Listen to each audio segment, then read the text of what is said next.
오늘 말씀은 예수님의 산상보훈 중에 두 번째 말씀입니다. 애통하는 자는 복이 있다는 말씀입니다. 이 애통이라는 거, 우리가 매우 큰 슬픔을 당할 때 고통하면서 슬퍼하는 것을 애통이다 이렇게 표현할 수 있는데, 이 애통하는 게 복이 있다. 근데 우리는 애통이라는 것을 붙들게 될 때 복보다는 아픔을 더 많이 느끼고 생각하게 되죠.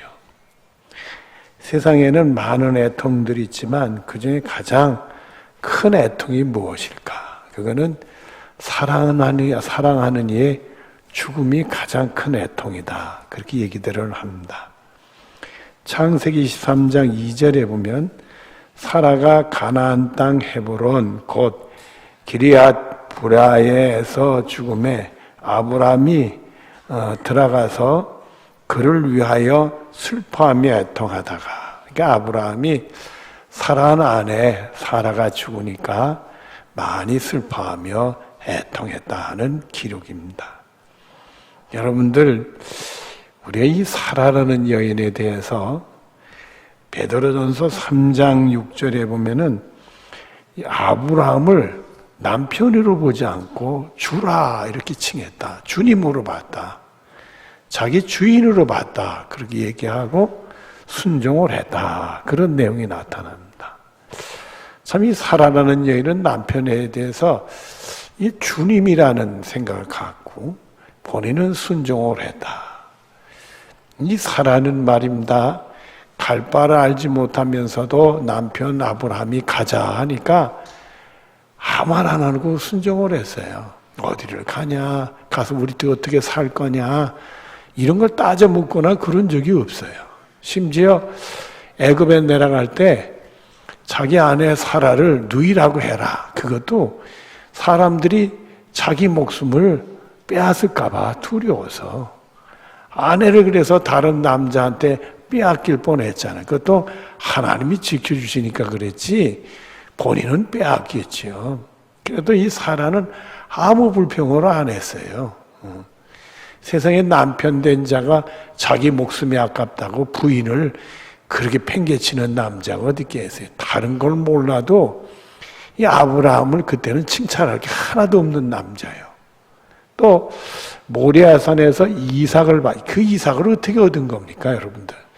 이삭을 바친다고 해도 그거 된다 안 된다 아무 말 하지 않았어요. 그러니까 아브라함을 주님으로 알고 순종을 했다. 그랬던 아내가 죽었어요. 아브라함의 마음이 얼마나 아프겠어요. 자기 따라다니면서 엄청 고생 많이 하고 마음 아픈 일 많이 당했는데 죽었다니까 매우 애통하며 슬퍼했다는 내용이 나옵니다. 창세기 37장 33절부터 34절에 보면은 아버지가 그것을 알고 이르되 내 아들의 옷이라 악한 짐승이 그를 잡아먹었도다. 요셉이 분명히 찔렸도다 하고, 그 형들이 물론 속인 거지만은 그 옷에 짐승의 피를 발라가지고 짐승한테 다 물려갔다 그러니까 사랑하는 아들이 죽었다는 소식을 듣는 야곱이 너무너무 슬퍼해요. 그리고 계속되는 말씀을 보면 자기 옷을 찢고 굵은 배로 허리를 묶고 오랫동안 그의 아들을 위하여 애통하니, 야곱이 많이 애통하고 요셉의 죽음에 대해서 그렇게 했습니다. 참 이게 사랑하는 자식이 죽는다는 것처럼 애통함이 없을 수는 없어요. 그 전에 제가 목회 초년생 때 오래전이죠. 장례 치르려고 서울에 벽제 화장터를 갔어요. 그 당시는 그 화장을 잘 안 하는데 그때 그 가정이 화장을 하게 됐던 것 같아요. 근데 그 당시는 지금은 시설이 잘 돼서 거기 화장하러 온 사람들의 가정마다 이렇게 박스들이 이렇게 다 돼 있습니다. 유리문으로 하고 박스들이 돼 있지만은 그 당시는 그건 없고요. 세면 바닥에다가 이렇게 벽을 쌓고 구멍을 하나씩 뚫어놨어요. 그러니까 그 거리가 한 3m? 그 구멍마다 3m. 거기마다 다 관이 들어가는 거예요. 그러니까 그 마당에서 말입니다. 하간하는데 저쪽에선 목탁을 딱딱 두드리지 않나? 저쪽에선 또 하면서 이 천주교 신보가 하지 않나? 이쪽에선 목사가 찬송 부르지 않나? 아주 난장판이요. 하간이 아니강 이게 뭐 정신없이 하간식을 하는데 제 이 뒤쪽이 옆으로 구멍에 스승의 애기 엄마가 장례식을 치르는데 그 쇠만 바닥에 머리를 막 찢기면서 울어요. 얼마나 애통하게 우는지. 근데 내가 보니까 말입니다. 저도 이렇게 이제 제가 치르는 장례식은 이제 연세가 드신 분의 장례예요. 그러니까 가족들도 다 슬픈 표정이 있지만 울고 하지 않는데 이쪽에서 애기 엄마가 떼굴떼굴 구면서 쇠맨바닥에 머리를 찢기면서 울어요. 보니까 관이 요망하는 거예요. 그러니까 저도 얼마나 슬픈지. 거린 것이 죽은 그 애기를 보면서 애기 엄마가 얼마나 애통할까 말입니다. 그 얼마나 큰 상처를 받고 있어요. 또 사무엘하 1장 26절에 보면 내 형 요나단이여 내가 그대를 애통함은 그대는 내게 심히 아름다움이라 그대가 나를 사랑함이 기이하여 여인의 사랑보다 더하도다. 우리가 이 남자의 그 우정을 성경에서 찾는다면 요나단과 다윗의 우정을 얘기를 해요. 근데 성경을 가만히 보면 다윗이 요나단을 사랑한 것보다 요나단이 훨씬 많이 사랑했어, 다윗을. 어느 정도 사랑했느냐 하면은 자기 아버지가 다윗을 죽이려고 하는 이유가 있어요. 그 이유가 뭐냐면 이 사울이 다윗을 죽이려는 이유는 자기 왕위를 다윗이 빼앗은다는 데서 죽이려고 그러는 거예요. 왕이 자리를 지키려고. 근데 자기 맏아들인 요나단이 아니 다윗을 감춰줘요. 피하게 하고 자기 아버지를 속이면서까지는 말이에요. 그러니까 이 아버지 사울이 그걸 알고 말입니다. 태양 묻은 계집에 이 소생하고 막 자기 요나단은 말할 수 없는 욕을 합니다. 이 정신 나간 놈이라는 거죠. 왜냐하면 다윗을 죽여야 내가 내 왕위를 이어받는다 이거예요. 근데 네가 다윗을 살려서 피하게 해? 이런 정신 나간 놈이 어딨냐 이거예요. 다윗이 결국 차지할 것은 왕위밖에 없는데 네가 다윗을 감춰주면 어떡하느냐 이거예요.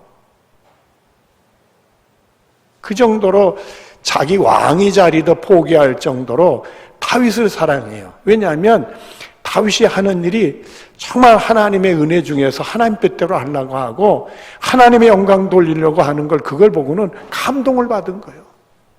영적 감동을 받아서 내가 왕위가 안 되더라도 다윗은 살려야 된다 이거예요. 그 정도로 요나단은 다윗을 사랑했어요. 근데 다윗은 그러지 못합니다. 요나단이 자기를 사랑한 그걸 기억하고 그의 그 요나단의 아들 무비보셋 이 절룩발이 양쪽 다리를 다 다쳐서 절룩발이게 되는데 그 아이를 그래 대접은 해요. 왕자의 자리에 음식을 같이 먹게. 근데 왕자의 음식을 같이 먹는 것도 어떻게 보면 감시요. 그리고 너희 집을 여기서 떠나지 못하게 해라. 집주인을 나가지 못하게 했어요. 나가니까 결국 므낫세를 이제 무비보셋을 다윗이 죽입니다. 다윗은 요나단을 그렇게 사랑하지 못했어. 그러나 요나단은 다윗을 자기 목숨같이 사랑했어. 근데 요나단이 전쟁터에 죽으니까 그걸 기억하고 다윗이 그렇게 애통을 해요. 저도요 너무너무 친한 친구가 있었어요. 고등학교 때 같은 동네 사는 아주 친한 친구, 학교를 같이 다니는 친구인데 이름이 재근이요. 이 녀석이 저하고 아주 둘도 아주 맨날 붙어 다녔어요. 죽자 사자 했어. 그렇게 친한 친구였는데 친구가 예수를 안 믿어요. 그래서 그냥 교회 가자가야지 해도 들은 척도 안 해. 들은 척도 안 하고 그래서 그냥 그렇게 살았는데 그만 이 친구가 병이 걸렸어. 어떤 병이 걸렸냐면 재생불량성 빈혈이라는 병이 걸렸어. 지금 말하면 혈액암의 한 종류입니다. 우리 몸에 이 피가 있는데 피에 붉은 핏돌, 그게 우리 피를 빨갛게 보이잖아요. 이 붉은 핏돌이 자꾸 죽어가서 모자라는 거예요.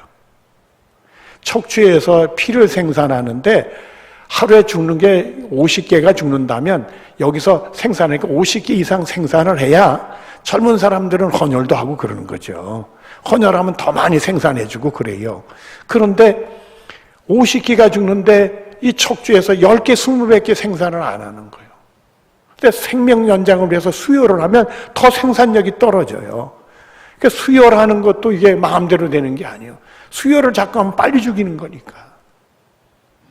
그걸 약을 써서 고치려는데 지금 의술로는 고칠 수가 없고요. 척추 이식을 하게 돼요. 살아가는 식구들의 척추 이식을 하게. 그렇다고 생명 연장이 제대로 되냐? 그것도 쉬운 게 아니에요. 부작용도 많고. 지금 그렇게 고칠 수 있는 병이 아니에요. 이 녀석이 그걸 걸렸어요. 그 제가 옆에 있으니까 아는데 자꾸 코피를 쏟아요. 그래서 병원에 가서 뗀지는 코피 안 녹게 자꾸 한없이 피가 쏟아. 그러니 그 병이 걸리더라고요. 근데 이 친구가 일찍 결혼을 했어요. 결혼하더니 가장 노릇 하려고 애썼는지 피곤했는지 그만 28에 죽었어. 100일 된 아기를 남겨놓고 죽었어. 그리고 막 병원에 끌려다니는데 서울대병원에서 뭐 고친다고 하는데 고친 게 아니라 실험 대상이 됐던 것 같아. 끌고 다녔는데 마지막 얘기 들어보니까요. 죽기 직전에 이 피가 어떻게 되나 검사하려고 피를 뽑아보니까 하얀 물이 나오더래. 그리고 죽었대.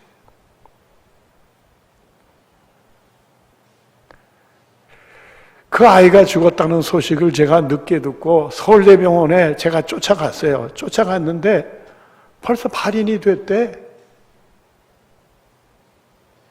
여주 어디로 갔다는데 내가 알 길이 있어야죠. 아무도 없더라고. 여러분, 장례 치르고 발인해가지고 떠나버리면 말입니다. 정말 아무도 없더라고요. 제가 가보니까. 아무도 없어. 근데 내가 그 당시에 전도사인데 그놈 붙들고 말이에요. 예수 믿어야 된다는 소리를 내가 제대로 안 했던 거예요. 이렇게 죽을 줄 알면 예수라도 믿게 했어야 되는데 말이에요. 그게 얼마나 비통한지 말이에요. 서울대병원 뒷길로 나가면 그 당시는 그 뒤에 언덕 내려가면 그 서울대 미대고 길 건너가면 서울의대가 있었어요. 이제 법대가 있었어요. 그 길을 따라서 내가 걸어 내려가면서 얼마나 울었는지 몰라. 내가 제일 좋아했고 사랑했던 둘도 없는 친구인데 이렇게 죽였는데 말이야.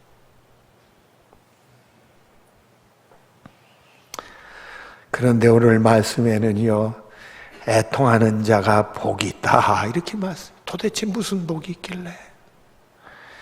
여러분, 이런 애통이 있습니다. 에레미야에서 이 에레미야 애가 2장 19절에 보면 초저녁에 일어나 부르짖을지어다 내 마음을 주의 얼굴 앞에 물쏟듯 할지어다. 초저녁부터 일어나서 부르짖어라. 내 마음을 주님 얼굴 앞에 물쏟듯 쏟아내라. 각 길 어귀에서 주려 기진한 내 어린 자녀들의 생명을 위하여 주를 향해 손을 들지어다 하였도다. 사랑하는 자녀들이 지금 무엇을 하는지, 어디서 뭘 방황하는지, 그 영혼들을 위해 기도해라. 자녀를 위해 기도해라. 여러분, 부모의 눈물의 기도는 하나님이 들으시는 거예요. 기도하라고 그래.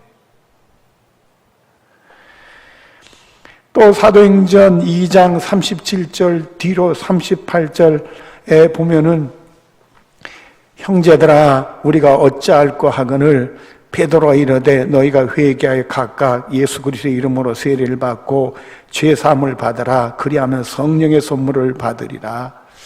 이스라엘 백성들이 충격을 받았어요. 그들은 예수님을 십자가에 못 박혀 죽인 사람들이에요. 예수님이 하나님의 아들이라고 하늘에서 내려왔다니까 말이 안 된다 이거예요. 자기들이 보는 하나님의 아들, 그리고 자기들을 구원하는 메시아는 예수님 같은 분이 아니라 이거요. 그래서 그들은 예수님을 잡아서 죽였어. 죽여놓고 자기들이 한 일이 합당한 거고 옳다고 생각을 했어. 근데 하나님이 자기 아들 예수님을 죽은 자고 살려놓으셨단 말이요.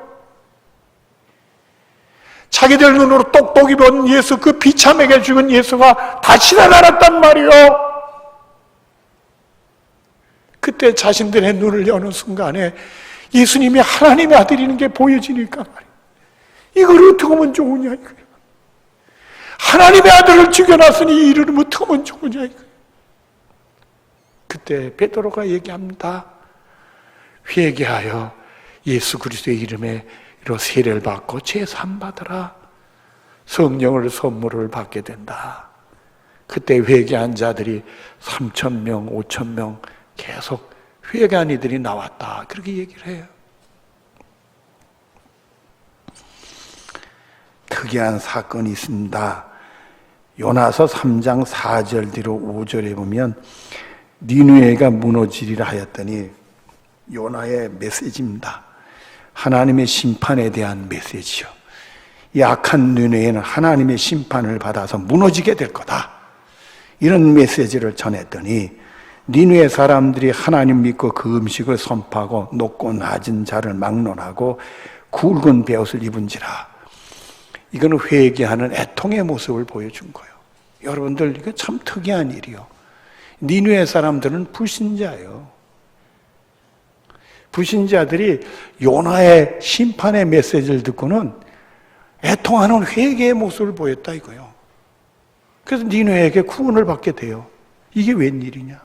여러분, 우리 예수 믿는 사람들 요즘에 추석이 가까우니까 이제 친지들을 만나게 될 텐데 집안에도 예수 안 믿는 사람 있잖아요. 그 예수 믿으려면 잘 믿어요? 쉽지 않잖아요. 근데 이 불신 세력 니느웨가 말입니다. 심판의 메시지를 듣고 회개해, 회개. 이게 웬일이냐, 이게. 물론 요나가 불순종하다가 물고기 뱃속에 들어가서 3일 만에 토해냈는데 그 얘기는 죽었다 살아났으니까 요나의 메시지는 생명을 거는 메시지겠죠. 평범한 메시지를 아닐 거예요. 너희들이 이렇게 악한 짓하고 살면 하나님의 심판을 받아서 망한다 이거예요. 멸망한다. 강렬한 메시지를 했겠죠. 그렇다고 예수를 믿었나? 그렇다고 하나님께 돌아올 수 있나? 근데 니느웨는 돌아왔어. 이게 참 하나님의 은혜지. 이 하나님의 은혜로 자기들의 악한 것을 잘못 깨닫고 회개한다는 거, 이게 애통하는 회개는 이게 복이라 이게요. 또 어떤 애통이 있느냐 하면 로마서 9장 1절 뒤로 2절에 보면은 내게는 큰 근심이 있는 것과 마음에 그치지 않는 고통이 있는 것을 내 양심이 성령 안에서 나와 더불어 증언하노니 나의 형제 곧 골육의 친척을 위하여 내 자신이 저주를 받아 그리스도께 끊어질지라도 원하는 바로다. 사도 바울이 자신의 민족의 구원을 위해서 이런 고백을 하는 거예요. 근데 여러분, 사도 바울에게 예수님은 어떤 분이냐 이거예요. 죽었던 자기를 살리신 분이요. 그 예수님의 은혜 때문에 자기 목숨을 초계같이 여기고 예수님을 증거하던 사람이요. 그 사람이 자기가 저주를 받아 그리스도에 끊어질지라도 원하는 것은 내 형제자나 내 민족이 예수 믿고 구원받는 거라 이런 얘기예요. 민족의 구원을 위해서 애통하는 사도 바울의 모습입니다. 여러분, 우리가 이 많은 우리나라 민족, 우리 가족들이 추석이면 제사를 지내죠. 제사는 뭐요? 우상숭배잖아요. 수많은 사람들이 우상숭배 앞에 절을 해요. 이 민족이 예수 믿고 구원받아야 되지 않겠어요? 여러분, 이 민족의 미래를 위해서 또 기도해야 돼요. 우리 미래가 어떠냐 이거요. 전에는요, 남북이 갈라지고 나라가 두 조각이 낸 나라가 세 나라가 있었어요. 독일이 있었고 베트남이 있었고 한국이 있어. 그래, 독일도 통일되고 베트남도 어떤 명예로 통일됐지만은 이 한국 땅은 뭐예요? 지금도 폭탄은이나 쏘고 앉았으니 말이야. 이 민족의 미래가 어떻게 되겠느냐 말이야.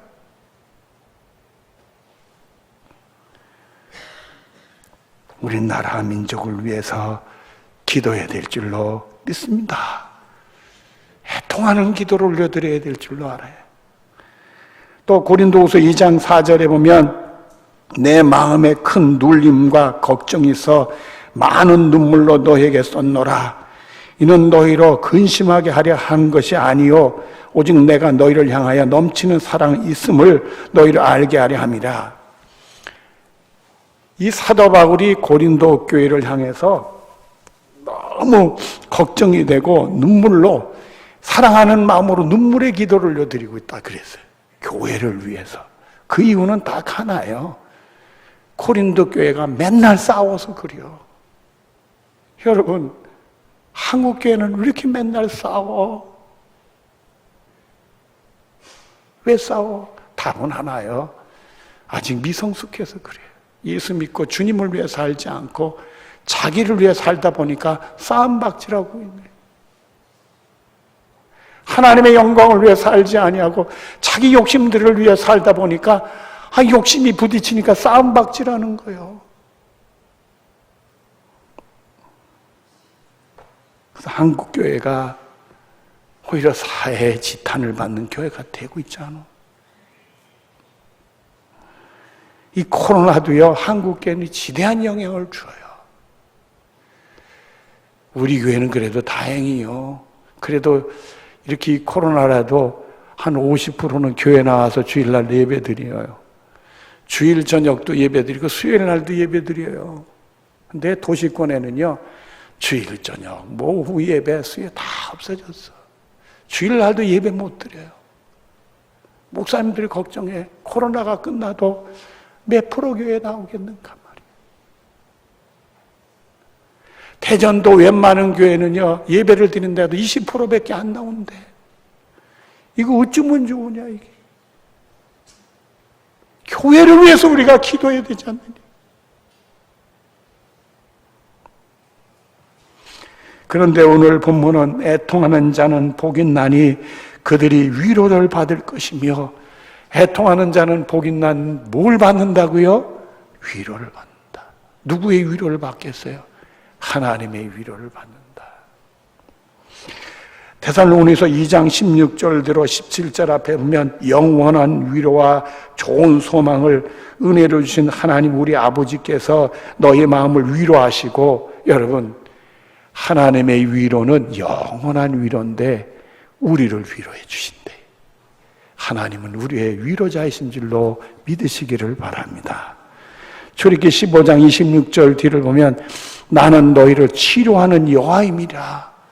우리를 위로하실 뿐만 아니라 치료해 주신대. 하나님은 우리를 위로하시고 치료해 주신대. 또 히브리서 2장 18절에 보면 그는 시험을 받아 고난을 당하였은즉 시험 받는 자들 등이 도우실 수 있느니라.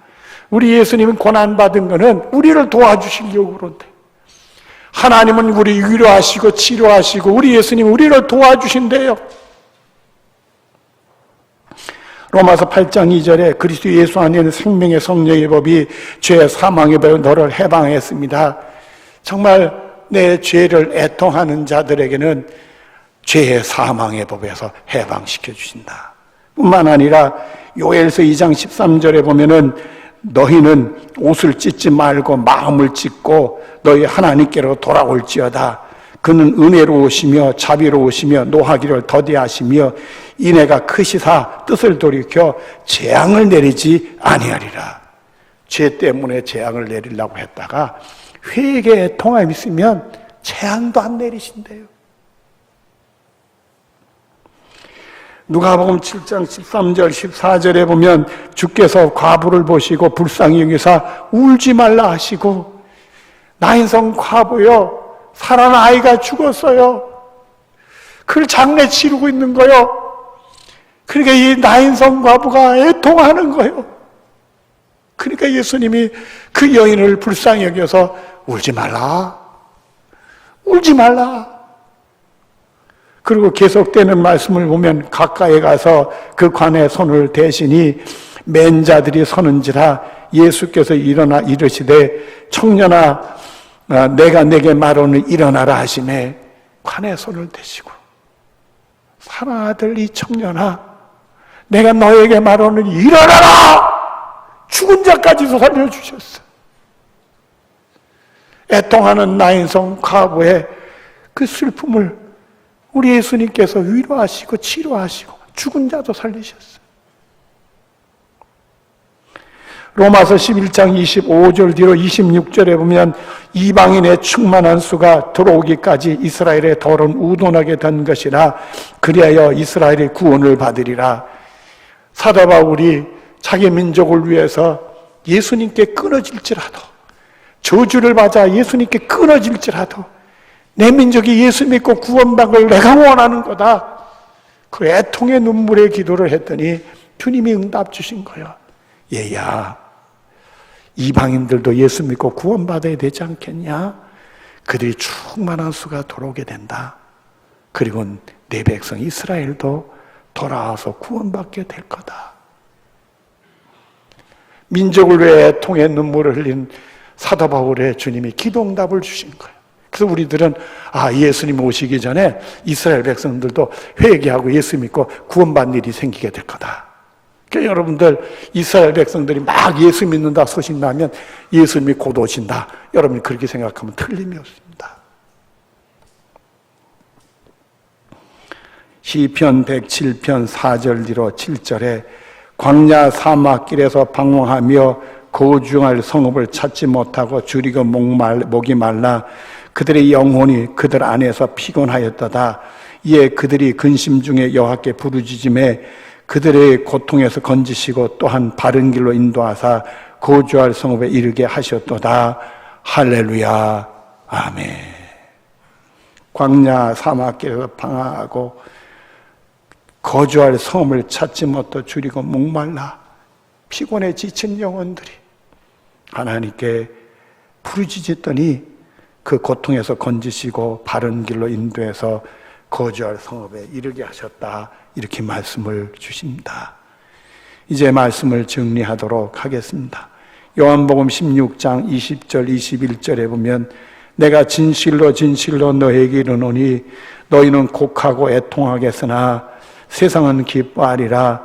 너희는 근심하겠으나 너희 근심이 도리어 기쁨이 되리라. 너희들은 정말 알고 애통의 눈물을 흘릴 때 세상은 알지 못하고 향락에 묻혀서 기뻐하고 좋아한다. 그러나 하나님이 우리에게 주십니다. 너희 근심이 오히려 기쁨이 되리라. 여자가 해산하게 되면 그때가 이르렀으므로 근심하나 아이를 낳으면 세상에 사람 난 기쁨으로 말미암아 고통이 다시 기억되지 아니하느니라. 우리 근심이 기쁨이 될 것이고 우리 고통이 다시는 기억지 않는다고 우리가 말씀을 주십니다. 과연 계시록 21장 4절 앞에 이렇게 말합니다. 모든 눈물을 그 눈에서 닦아주시니 우리가 이후에 천국 갔을 때 하나님이 우리 눈에서 눈물을 닦아주시는데 모든 눈물을 닦아주신 여러분이 살아오면서 흘렸던 애통의 눈물들 하나하나 챙겨서 그 눈물을 다 닦아주신다는 거예요. 그리고는 다시 사망이 없고 우리도 다시 죽지도 않고 내 사랑하는 이가 죽지도 않고 죽음의 애통이 사라지게 된다는 얘기입니다. 애통하는 것이나 곡하는 것이나 아픈 것이 다시 있지 아니하리라. 이 심령이 아파서 애통했던 것들이 다시는 있지 않는 세상으로 우리를 인도해 주신다. 이렇게 말씀을 주십니다. 여러분, 애통하는 자는 복이 있습니다. 하나님이 위로해 주실 것입니다. 기도하겠습니다. 사랑이 많으신 하나님, 사랑하는 성도들과 더불어 애통하는 자는 복이 있고 위로를 받는다는 말씀을 증거했습니다. 우리에게 소망이 있습니다.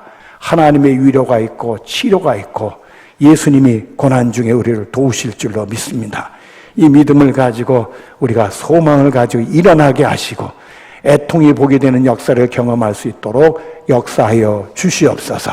예수님의 이름으로 기도드리옵나이다. 아멘.